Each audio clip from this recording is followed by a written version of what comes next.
இதுதான் மண்புழு. அப்படி மண்புழுகள் வந்தால் இருதலை மனித பாம்பு சொல்லுவாங்க. இப்படியான பாம்புகளை கொள்ளாதீங்க. இது கூடுதலாக பசலை உள்ள இடங்கள்லாம் இந்த இருதலை மனிதன் வாழக்கூடியது. இது விவசாயிகளின் தோழன் சொல்லுவாங்க. மண்புழுக்களின் வாழ்க்கை வரலாறு பற்றி சொல்றேன். மண்புழுக்கள் பொதுவா 4 முதல் 8 வரை வருஷம் வரைக்கும் உயிர் வாழும்.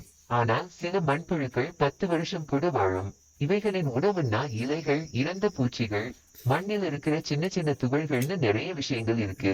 மண்புழுக்கள் மண்ணுக்கு நல்லது. இவை மண்ணை உழுது காற்றும் நீரும் போக வழி செய்கின்றன. மேலும் மண்புழுக்கள் கழிவுகளை உண்டு மண்ணை உரமாக்குகின்றன. இதனால் பயிர்கள் நன்றாக வளரும். மண்புழுக்கள் இல்லை என்றால் மண் வளம் குறைந்துவிடும். விஷம் பற்றி சொன்னா மண்புழுக்கள் விஷமில்லை. ஆனால் சில மண்புழுக்கள் நச்சு பொருட்களை உட்கொண்டு மண்ணை சுத்திகரிக்கின்றன. நாங்கள் ஒரு இடத்தை வெளியால் விட போகிறோம். வெளியால் எடுக்கிறதுக்கு நிற்கிதா?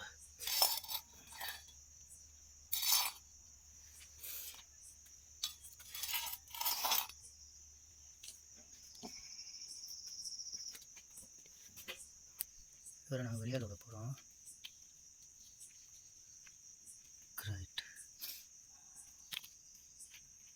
இனி அவர் இந்த போயிட்டு இனி அப்படியே நிலத்துக்குள்ளே அது எப்படியும் போயிடும். ஓட்டத்தை போடுது.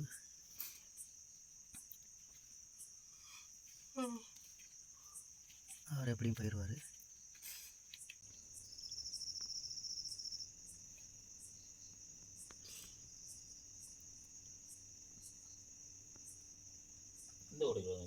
இந்த மாதிரி வாசல் நாடு வந்து நான் கொள்றேன் அடுத்து எடுத்து வீசி விட்டு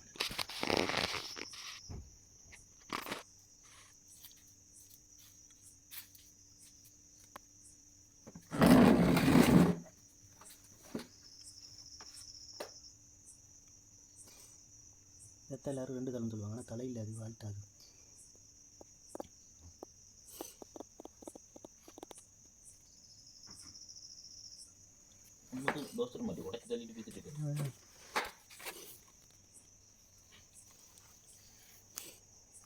போன பார்க்குறது என்ன சாம பிடிப்ப மாட்டேன்.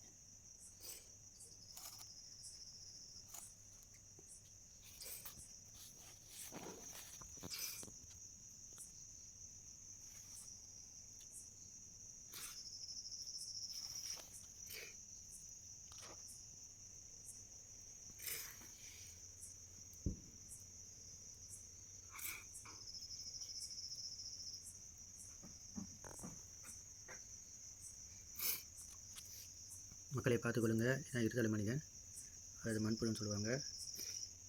தெரியாதவர்கள் நல்லா பார்த்துக்கொள்ளுங்க. மண்புழு பாப்பா அந்த மண்புழுக்கு ஒரு வெங்காயத்தை துண்டை போடுவோம்.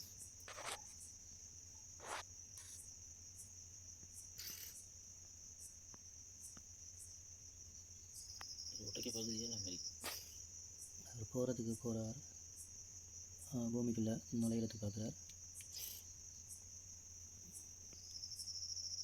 சிமெண்டியால் போக இயலாது.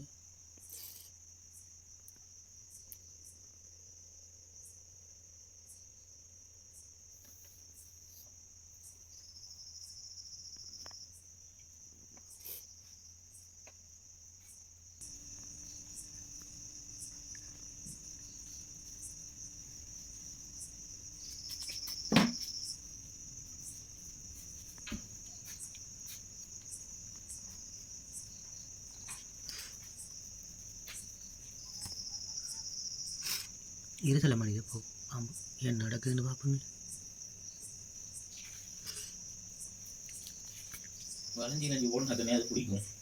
பிடிக்கும்.